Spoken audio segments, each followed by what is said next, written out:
everyone, it's Olivia here from Olivia's Online Tuition, and today is day 9 of my 25 Days to Better Maths Grade series, and today is the rules of indices. It's going to work a little bit different today, so instead of doing worked questions and then exam questions, we're going to do worked questions as exam questions, if that makes sense. We've got so many rules, 7 of them to be exact, and we've got lots of kind of little questions, right? All indices are always really, really tiny questions, there's a lot of them, right?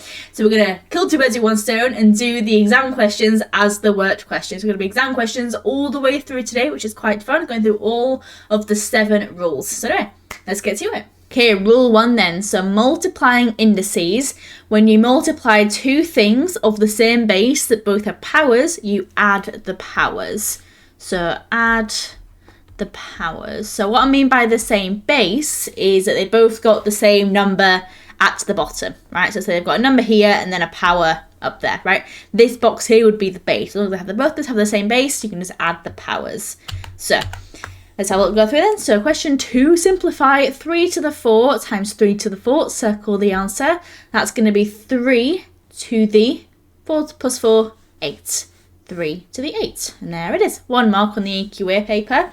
And then pause it, have a go at the others, see how you get on. Okay, let's go through the others then. So simplify 2 to the 5 times 2 cubed. Same base, happy days. So just add the powers. 5 plus 3 is 8. It's going to be 2 to the power of 8, which is this one here. And then last one then, p cubed times p to the x is p9. Find the value of x. So we've got the same base. So 3 plus something must have given them 9. So x must be 6. And there we have it, that's rule 1. Okay, next up then, rule 2, dividing indices. When you do an indices divided by another indices with the same base, again, has to be the same base, then you subtract. So I'll give you an example in this case. We haven't got many exam questions to go through. I'll give you an example.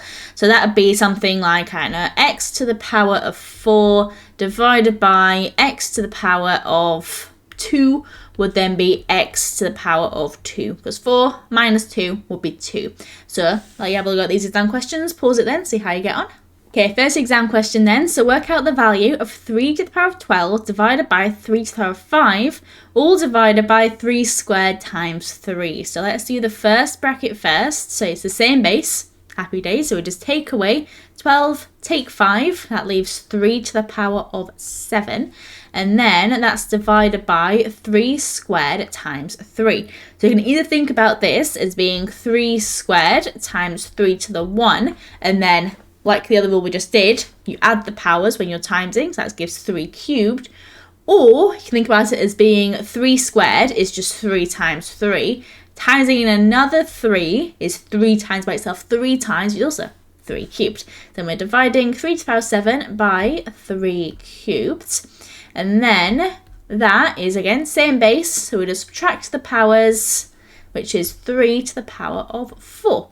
Okay, and then it wants us to work out the value of 3 to the power of 4, so we need a number for that.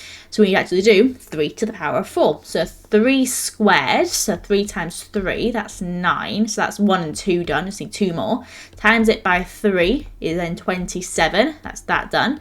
And then times it by 3 again, oopsie-daisy, times it by 3 again, that gives 80, oopsie-daisy, can't even see it. That gives 81, and that will be your final answer for that one. And then work out the value of 3 to the 7 times 3 to the minus 2, all divided by 3 to the 3. Okay, then this also uses the last rule as well, rule 1. So same base, when you're timesing the powers, you add them. So 7 plus minus 2, that's like 7 minus 2, which is 5. So 3 to the 5 divided then by 3 to the 3. And then same base, dividing, so we subtract. So 5 take 3, that's 3 squared. And then again, we want a value, so we're going to again square that to then get 9. And that would be your answer. Rule 3 then, we now have power of power. So power of power looks sort of like this, when you've got a power outside a bracket, so all of like this power is like squared, for example, in this question here. So 5 to the 4 is all squared. 4a to the 5 is all squared. A or B is all to the power of 4, right? So when you've got power of power, you multiply the powers. multiply, can't spell, multiply the powers. Being careful to multiply the power by everything in the bracket. So we'll have a look at one of these. Let's do this one together, this number 3. And I'm kind of missing this one. You can do this one on your own. I love our practice. But we'll do this one together for now because it's multiple choice. So then let's have a look. So we've got 4a to the 5 all squared. So what that means is we're going to do 4 is going to the power of 1. 1 times 2, that's 4 squared. And then a, 5 to the power of 2. So you multiply those to then get 10. So don't forget about this guy. This 4 also gets squared. So then we get 16, a to the 10, which would be this one here. So pause it, have a go at the others, see how you get on. Okay, let's go through them then. So question 12, a, r, b. all to the power of 4 is equal to 16 r to the power of 20, where a and b are positive integers.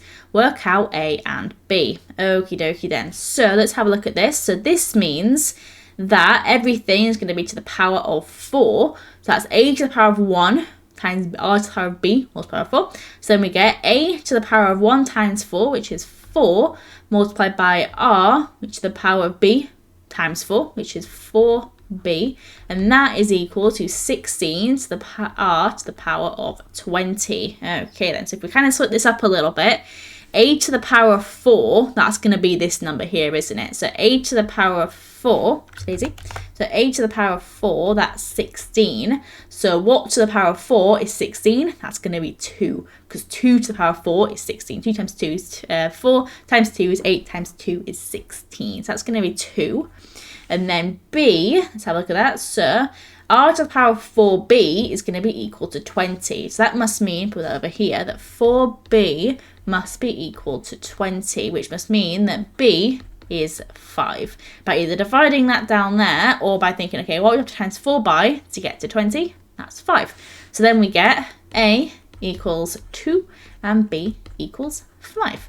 And then moving on downwards, simplify 5 to the power of 4 all squared. So in this case, we'll just times these two powers together. So we get 5 to the power of 8, which is this guy here. Don't square the 5 in this case because it's already, the powers are already doing something, right? They're already working hard. And then down here, we've got 7 squared all to the power of y is equal to 7 to the power of 10. Find the value of y. So I know that 7 squared multiplied by something, by this y, is going to give me 7 to the power of 10. So that must mean that 2 times whatever y is must be 10. So then y must be 5. And there we have it. Next up then is rule 4. So power of 0 rule. So anything to the power of 0 is always 1. So 5 to the power of 0, that's 1. X to the power of 0, that's also 1. 2000 to the power of 0, that's 1. So anything to the power of 0 is 1. So have a look at these guys, see what you can come up with. Okay then, so question 18, Nick sketches the graph of y equals 0.5 to the power of x for the values of x, which is greater than or equal to 0. Make one criticism of the graph. So it's in this topic, it's in this rule 4 section, so it must be something to do with this power of 0 here, as you may have clicked onto. So what this means is that y is going to be equal to 0.5 to the power of whatever is on this x-axis here. As you can see, 0 is on this x-axis, the origin here. So when, or what is y, I should say, when 0.5 is to the power of 0. And we know that y should be 1 when that happens, right? So why have they got y being 0.5? No good. So we need to say that the graph should cut the y-axis at 1. And that'd be that. And then 9b, nice and easy, write down the value of 23 to the power of 0. That is 1. Anyway, moving on. Okay, so rule 5 is on negative powers. It does come up quite a lot, which is, doesn't seem it, does it? With the fact they've only got one question here. But normally they'll mix it with fractional powers as well. So we'll do fractional powers next and then mix them together.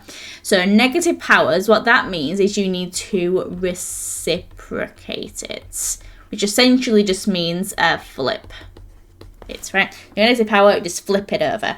So let's have a look at this one then. So question 17, work out the exact value of 3/4 all to the power of -3. So you've got an option here. You can either do the cube bit first or the negative bit. You can split it like in half, deal with the two bits separately. Let's do the negative bit first, because that's what the topic of today is, isn't it? The negative bit. So flip it over. You get 4/3, and that then gets rid of the negative bit. We're then going to cube all of this, which essentially is just 4/3 times 4/3 times 4/3, and then 4 times 4 times 4, that's 64. 3 times 3 times 3, that's 27. And that would be your answer. Okay, rule 6 then, fractional powers. As you can see with this long list of questions, and they like asking this rule. It wasn't even all the questions either, it was loads and loads and loads more. Just picked out the most kind of important ones, I suppose. So fractional powers always works the same way. So say, for example, I have x to the power of 2/3. What that's going to do is the bottom of the fraction always becomes what's in front of the root. So there'll always be a root. Whenever you've got a fraction, there will be a root. Because the bottom number determines what goes in front of it. So in this case, it's going to be 3. If there was a 2 there, like it was like a half or something, it'd be 2. If it was like a quarter, it'd be 4. So whatever number this is goes there. And then, so put x in the middle. And then whatever number's on top is the number you wrap around it. And then all gets squared. So this is always the same. So whatever number you have here will go there. And whatever number you have, a different colour, here, you will put there. Always the same, always the same, always the same. Okay, let's look at this one then. So 24a, work out the square root of 12¼ as an improper fraction. So for those who have seen my fraction video, you'll already know that you cannot work with mixed numbers. They are gross. I do not like them. Always change them to an improper fraction whenever you see them on your papers. So to do that, you times the big number by the denominator to then get 48, and then add 1 to get 49. And then that goes over whatever the denominator was in the fraction part, which is then 4. Then we're square rooting all of this. And then what do you reckon you need to times by itself to get this? I reckon it's going to be a 7 on top, because 7 squared is 49. And then a 2 on bottom, because 2 squared is 4. And that'd be that. And then part B, work out the cube root of 16 as a power of 2. So let's break this down. So cube root, that means that 16 has been raised to the power of 1/3, right? Because there's a 3 in front of this square root, which means it must be on the bottom of the fraction, like in this case here. And then there was no numbers outside the bracket, so it must be a 1 up here in order to not have a number there. And then it wants it as a power of 2. So how could we change this 16 into a power of 2? So 16 is 2 to the power of 4. Let's put that down. So we've got 2 to the power of 4, all raised to the power of 1/3. And then look at this. It's now power of power time, isn't it? So that's going to then be 2 to the power of 4 times 1/3, which is 4/3. And there we have it. That is that. Okay, then I'll go through one more with you, then you can have a go at all these ones by yourself. So next up, work out the value of 81 to the power of -1/4. So with this, it doesn't matter which part you do first, doesn't matter at all to be honest. You can do the negative part first or the fraction part. Let's do the negative because I don't know, why not? So remember, negative, you flip it over. If it's not already a fraction, then essentially make it a fraction by doing 1/81, and that would be the negative bit, done and dusted. And then that's then to the power of 1/4. And then if it's the power of 1/4, that means a 4 goes in front of the square root. So then we get 4th root of 1/81. The 4th root of 1 is just 1, because 1 times by itself 4 times is still 1. And then the 4th root of 81 is 3. If you weren't sure about that, think about it kind of logically. So if you're timing something by itself 4 times to get a number that's less than 100, it must be quite a small number, right? Because even 5 cubed is 125, and that's only times by itself 3 times. So it must be less than 5.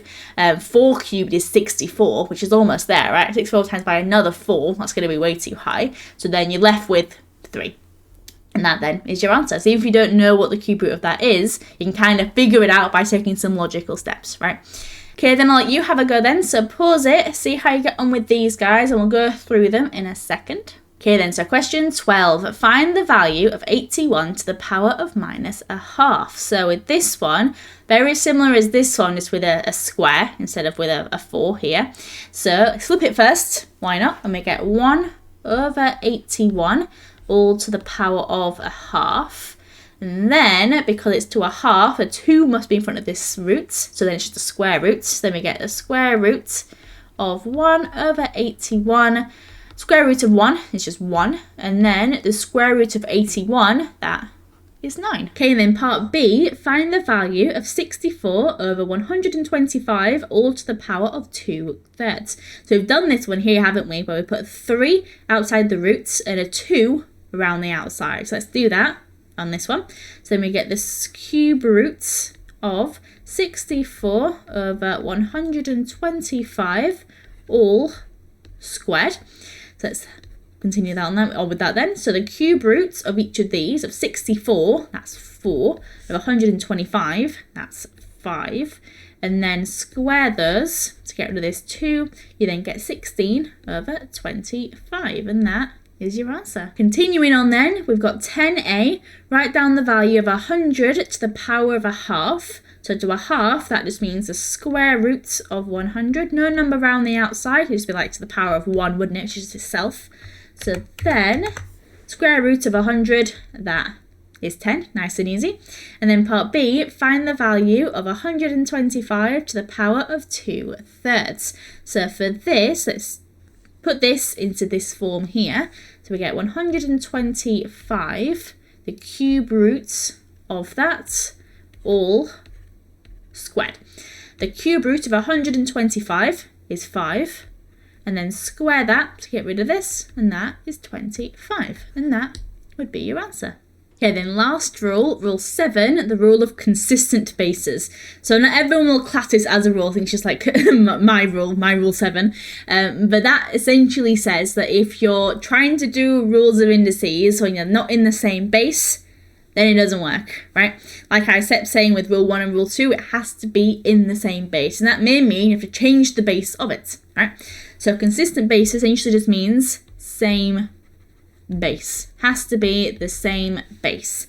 So we'll work through this question together, and then I'll let you have a go at these ones on your own. So write 16 times 8 to the power of 2x at the power of 2 in terms of x. So whenever they tell you, they may tell you to leave it as a certain power, or in some of the other cases, they just expect you to kind of figure it out, right? Because you can't do this kind of times in to add with it being in different bases, like in this question 18 down here. So let's have a look then. So as a power of 2, 16 as a power of 2, that's 2 to the power of 4, multiplied by 8 to the power of 2, 8 as a power of 2, I should say, which is 2 cubed, and that one is to the power of 2x. So then, make this a bit bigger, we've got 2 to the 4 times by 2 cubed, all to the power of 2x. And then we have a power of power situation, don't we? Which is times. So then we have 2 to the power of 4 times by 2 to the power of 3 times 2x, which is 6x. And then now they're in the same base, we can now do the rule 1. When you times powers, you add them. So then you get 2 to the power of 6x plus 4, or 4 plus 6x, either or, doesn't matter. And that would then be 3 marks. So I'll let you pause it then, have a go at these guys. Some of them are quite tricky, so we'll go through them all in a second. But I'll let you have a go, see how many of them you can get done. Let's go through them then. So simplify 8 to the power of 4 divided by 32 to the power of 2/5. Give your answer in the form 2 to the power of m, where m is an integer. So they're telling us get them all into the power of 2. So let's get this into the power of 2. So 8 to the power of 2, that's 2 cubed. That's still to the power of 4. Divided by 32 as a power of 2. So if 2 cubed is 8, then 2 to the power of 4 is 16. 2 to the power of 5 must be 32. So we've got 2 to the power of 5. and then that's times 2/5. And then we've got power of power situations here, as we normally will do for these questions. So we've got 2 then to the power of 3 times 4, which is 12, divided by 2 to the power of 5 times 2/5. So move this down here. 5 times 2/5. You can do 5 over 1 times 2/5, which is 5 times 2, which is 10, over 1 times 5, which is 5. Divide that both, and then you get 2. 10 divided by 5 is 2.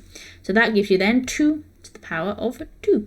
And then with our dividing powers, rule 2, divide them, you subtract, we then get 2 to the power of 10. And that will be that.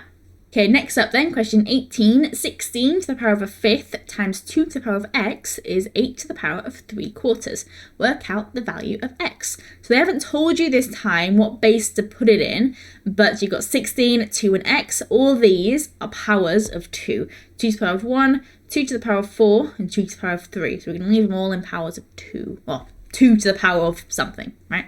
So then 16, we get 2 to the power of 4. That's still to the power of 1/5. That's 2 to the power of x, already in the right base. And then that's equal to 2 cubed, all to the power of 3/4. And then power of power situations, so still with that. So 4 times a 5th, that's going to be 2 to the power of 4/5.